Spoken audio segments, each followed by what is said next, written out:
noite. Hoje eu queria falar um pouquinho sobre o meu testemunho pessoal mesmo, como pessoa. E eu tô tentando gravar a tarde inteira e não tem dado certo, porque aqui tem muito barulho. E ontem eu até tentei, mas também deu errado o vídeo. Mas como o meu querido amigo Espírito Santo é muito insistente, né? Eu vim tentar. E vai ser a última vez, vai do jeito que tá mesmo. Então, assim, hoje em dia eu tenho 25 anos. Eu estudei minha vida toda na infância num colégio católico. E na 9ª série eu resolvi mudar de colégio. Eu fui para um colégio maior. Eu estudei nesse colégio católico os meus 2 anos até os 14. Eu mudei na 9ª série. E aí, nessa minha fase da adolescência, existiam 2 tipos de adolescente. O primeiro deles eram os que iam para privês, eram festas em casa de pessoas ricas, porque nem todos eram ricas, mas queriam se passar, né? Como se fossem. E outras eram as pessoas que se encontravam em shopping ou em festa na praia dia de domingo. E eram pessoas geralmente muito mais humildes em relação à classe social mesmo. Mas tinha todo tipo de gente. E eu, glória a Deus, sempre tive uma vida muito boa. Meu pai sempre teve condições de me dar tudo melhor. E eu sou filha única. Então eu vivia bem, mas as pessoas que eu andava eram as pessoas da praia do domingo, né? E aí eu encontrei um choque de realidade, porque no colégio eu tava com as pessoas ricas, fúteis, nem quero me prolongar. E no final de semana, fora do colégio, eu tava com pessoas completamente humildes e totalmente se chocavam, sabe? E aí, com o tempo também começou o Orkut e tinham fotos, óbvio, de saídas com amigos. E essas pessoas que eu estudava nesse colégio começaram a falar de mim, porque assim, mulher se desenvolve mais rápido, né? E eu tinha um cabelão, eu já tinha corpo e enfim, né? Gente em colégio pode ser assim uma época muito boa, não sei pra quem, mas também pode ser a pior época da sua vida, e foi a pior época da minha vida. Eles viam fotos e me hostilizavam muito no colégio, me taxaram, né, como, eu não vou falar a palavra porque hoje em dia isso não, sei lá, né, não me cabe mais falar disso. Mas enfim, acho que vocês estão entendendo o que eu tô querendo dizer. Me taxaram como esse tipo de mulher. E eu não tinha amizades no colégio, tive uma amizade na 9ª série e a gente brigou. E aí eu acabei que fiquei sem nenhuma amizade.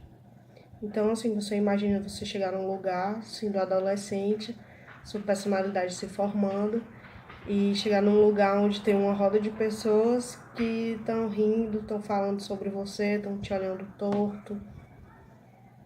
É muito complicado, é muito cruel, é muito absurdo. Por mais que na época parecesse besteira ou engraçado, isso não é engraçado. E eu passei a 9ª série tendo problemas nesse colégio. E é engraçado que a culpa sempre é de quem tá na situação, né? até quando eu assisti a série, né, 13 Reasons Why, eu de começo fui muito radical e disse, ai, que menina ridícula.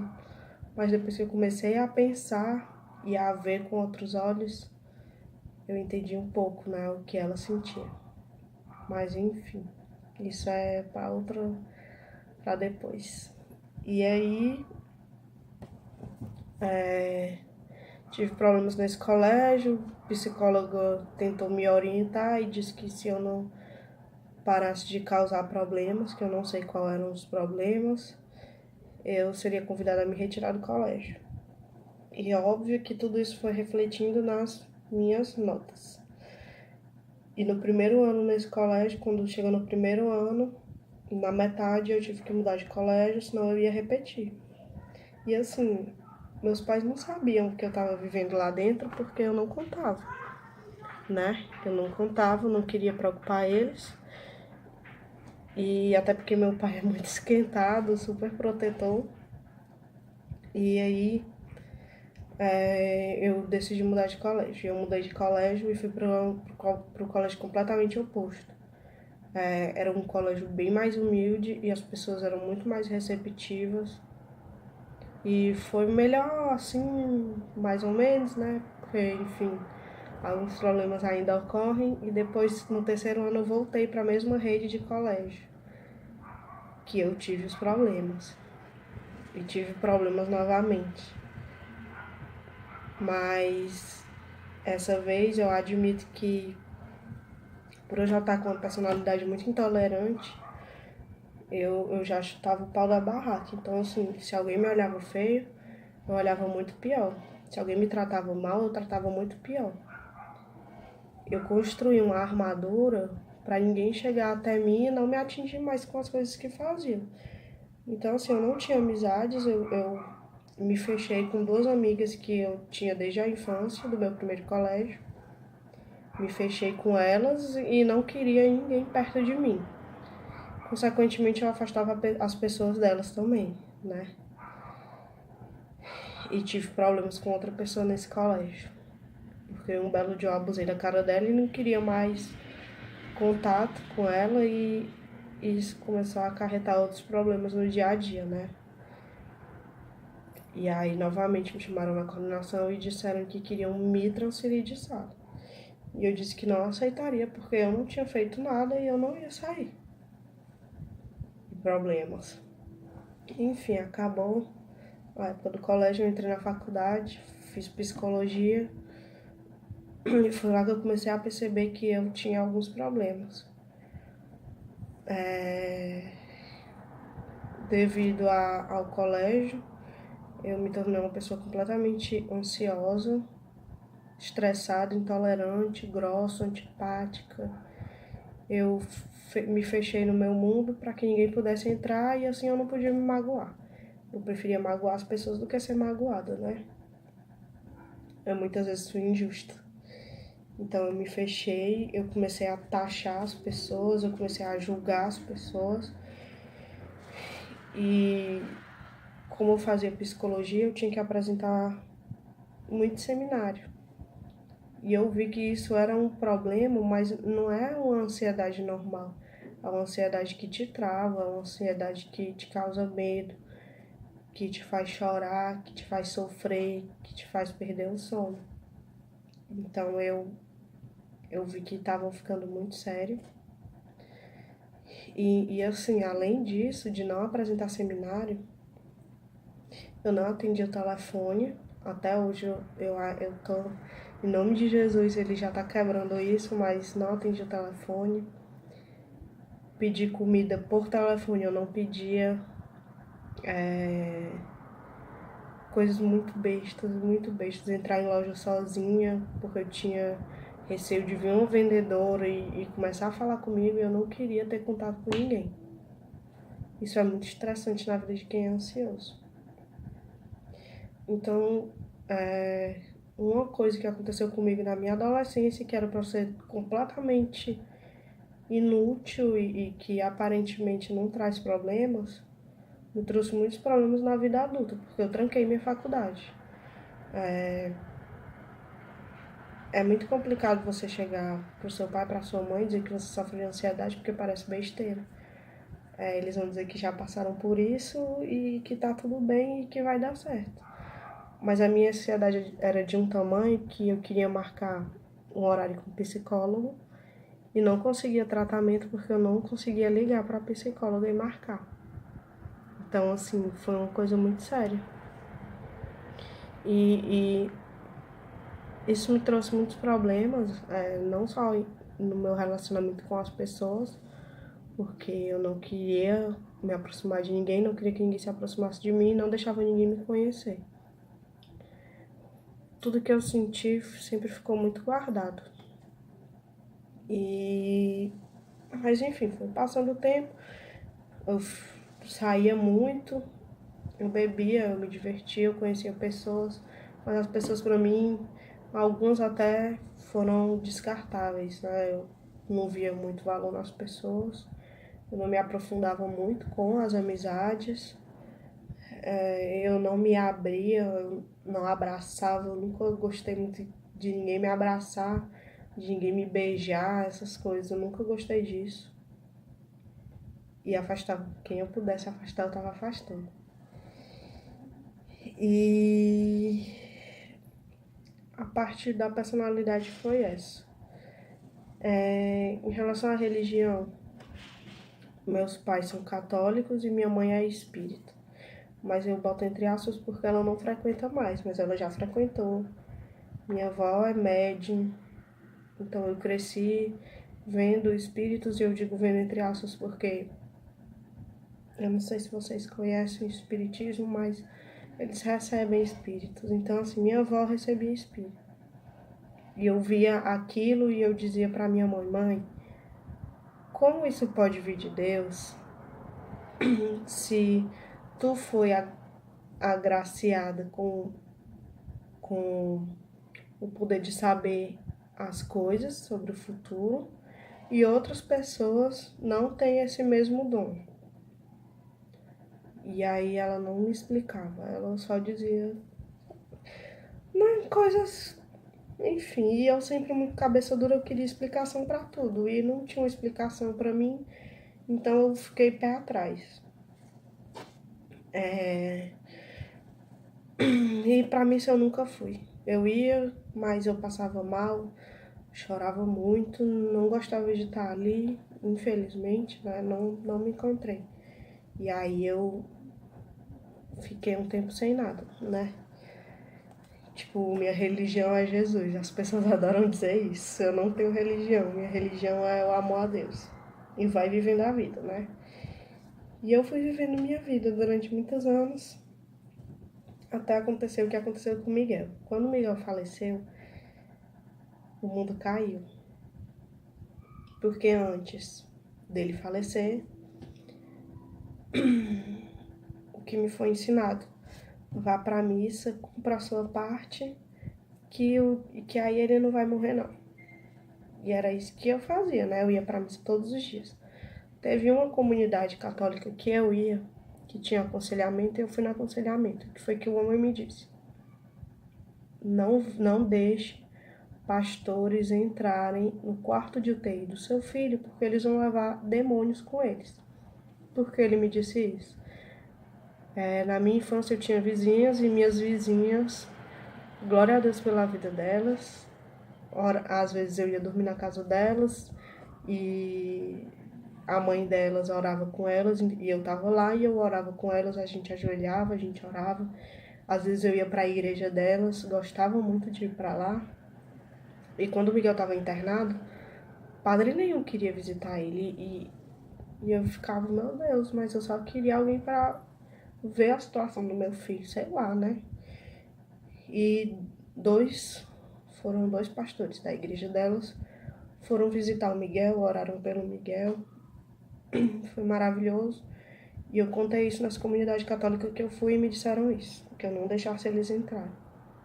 E aquilo me revoltou, porque apesar de não ter uma religião, eu nunca aceitei as coisas que me diziam sem ter uma explicação para isso. E eu senti isso no meu coração que aquilo era verdadeiro. Então, quando ele me disse que levariam demônios, Eu fiquei, meu Deus, que coisa absurda. E perdi o único ponto de paz que eu tava tendo naquele momento. Então, quando o Miguel faleceu, eu fiquei louca com Deus. Porque, meu Deus, eu fiz tudo o que eu tinha que fazer e mesmo assim meu filho partiu. Então, eu não tinha uma religião definida, eu até buscava, mas eu não me achei. E, e aí, por um tempo, às vezes eu visitava o centro espírita, eu não me sentia bem. E hoje eu sei porque eu não me sentia bem. Hoje eu sei que o Espírito Santo já estava comigo, me querendo me guiar para o meu lugar onde eu me encontraria. E aí chegou ano passado, ano retrasado, sei lá. Eu e meu esposo, a gente se separou por culpa minha, porque eu tinha muitas atitudes ruins, minha personalidade era muito difícil e a gente acabou se separando por mim, né? Foi uma decisão mais minha. Ele tentou conversar, mas eu não sabia conversar. Gente, o Matheus, se o Matheus me dissesse, Carolina, eu quero conversar com você, eu já tava passando mal. Então, assim, eu não queria conversar, né? Não tinha diálogo. Até tinha, às vezes, por WhatsApp, eu esperava ele trabalhar para eu falar o que eu não gostava. E é um absurdo você morar com alguém e não poder falar com essa pessoa. Enfim, era desse jeito. E a gente acabou e a gente viveu a nossa vida de solteiro. Foram 7 meses separados. Ele viveu a vida dele, eu vivi a minha vida. Mas chegou o momento que eu acho que o Espírito Santo cansou de me ver fazendo tanta besteira na vida que ele disse, já chega, filha. Chegou o momento. E foi no dia que eu fui para uma festa com uma pessoa, um colega, né? E eu saí. Depois de 1 hora eu saí desse lugar em pânico, chorando muito e falando pro taxista que ele não era o meu lugar. Que aquilo não era vida, que não era aquilo que eu queria. E ótimo, saí de lá. Quando foram passando os dias, eu chorava de noite e existia de manhã. Eu tentava conversar com os meus amigos, mas... E eu quero dizer que eu não tenho mágoa por isso, não. Mesmo que eu tivesse me magoado com alguém, que eu me magoei mesmo, a pessoa achando que talvez eu não tivesse razão, eu perdoei tudo, sabe? Eu não guardo mais isso. Só serve mesmo pro meu testemunho. Meus amigos não acreditavam em mim, com toda a razão do mundo, porque eu passei a vida tendo um padrão e naquele momento eu tava em conflito com o meu padrão, porque o que eu aprendi foi: você passa pelas coisas que você escolheu passar. Antes de você vir pra cá, você previamente já escolheu tudo que ia viver e o que você tá vivendo é para você pagar coisas que ficaram em débito em vida passada. É isso. E se você age de uma certa maneira, Deus te quis assim. Você tem que ser assim. Você veio para ser essa pessoa. E eu era uma pessoa ruim. Eu não vou dizer ruim porque eu não matei ninguém, mas eu não tinha uma personalidade boa. Não queria mais ser essa pessoa, mas não tinha como mudar. Porque eu acreditava que eu tinha que ser daquele jeito. E é muito complicado, porque eu não sei,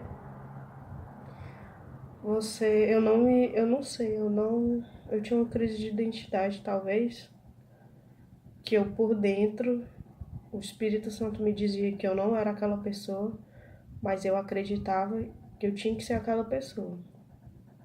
Eu não sei se dá para entender. É como se Cristo escolhesse para quem ele veio e eu não estava escolhida. E aí foi quando eu comecei a ficar louca, a ter crise de ansiedade. Eu comecei a pensar com quem eu poderia deixar minha filha se eu não estivesse mais aqui. Eu não me orgulho de pensar nisso, de ter tido esse meu pensamento, mas eu pensei nisso. Com quem eu poderia deixar a Maria se acontecesse alguma coisa comigo. E foi muito difícil, porque, como eu disse, eu não tinha pessoas que pudessem me ouvir, eu acho. Eu até podia ter, né? E peço perdão se alguém se disponibilizou a me ouvir, mas naquele momento eu me sentia no deserto. Eu procurei espiritismo, eu procurei Índia e o último eu procurei a Umbanda, mas a Umbanda foi porque eu achei que era um centro espírita e quando eu cheguei lá não era. Os três me disseram a mesma coisa, que eu não ia voltar com meu marido, que eu tinha magoado muito ele, de novo, trazendo toda a culpa que eu já carregava em mim, era depositada de novo e confirmada, e, e que não tinha mais jeito, e me disseram até que eu ia ter um novo namorado, que ia ser um namorado rico, blá, blá, blá, blá, blá. E eu ficava, mas eu não quero isso. Se minha vida for pra isso, eu não quero. E a Lorena apareceu na minha vida, glória a Deus, ela é uma amiga do Facebook, que ela me conheceu na época que o Miguel faleceu. E aí é onde eu começo a ver o propósito do Miguel na minha vida, porque foi graças à história dele que eu conheci a Lorena e foi graças a Lorena que eu hoje estou no meu lar, que é a minha igreja. Então a Lorena começou a conversar comigo, a perguntar mais o que estava acontecendo e eu ia dizendo e a Lorena me injetou assim um ânimo total. Isso aí você consegue passar por tudo isso, você consegue restaurar seu casamento, vamos para a igreja. E eu até quis ir, mas acho que durante um mês mais ou menos tava tudo errado para eu ir e eu não ia. Mas ela insistiu na minha vida, uma pessoa que eu não tinha contato pessoal nenhum. Eu resolvi me abrir com ela porque eu já estava em desespero total, eu não sabia mais o que fazer. O Matheus não me ouvia e eu só queria pedir perdão. Eu sinto que ele dizia que me perdoava, mas ainda tinha mágoa. E tudo bem se a gente não voltasse, mas eu precisava que ele liberasse o perdão a mim. E eu entendo completamente naquele momento ele não ter conseguido se expressar direito, né? Enfim. E aí eu conheci a Lorena e decidi ir para a igreja um dia, na Páscoa do ano passado, de 16 de abril, o dia mais feliz da minha vida. Mas eu vou ter que falar sobre o dia da minha conversão em outro vídeo, porque o tempo tá acabando e vai ficar muito grande. Mas eu só queria falar um pouquinho de como eu era antes. Eu era uma pessoa completamente difícil. Só os meus amigos sabem. Um amigo meu, na época que o Miguel faleceu, no mesmo ano, desculpa a zoada. Enfim, infelizmente no mesmo ano que o Miguel faleceu, um dos meus melhores amigos se suicidou. Isso pesou muito em mim porque eu tinha deixado de falar com ele por ciúme. Ele tinha novos amigos, nova vida, e sempre que ele me chamava para alguma coisa eu não queria ir, né? Porque pra que se tu já tem outros amigos? Então, assim, são coisas bem infantis, que parecem infantis, mas foram coisas que me privaram de viver muita coisa. Foram coisas que eu não tinha consciência do que estava acontecendo, eu só tive consciência a partir do momento que o Espírito Santo me revelou do porquê eu agia de tal maneira. Até porque tinha vezes que eu não tinha consciência dos meus erros.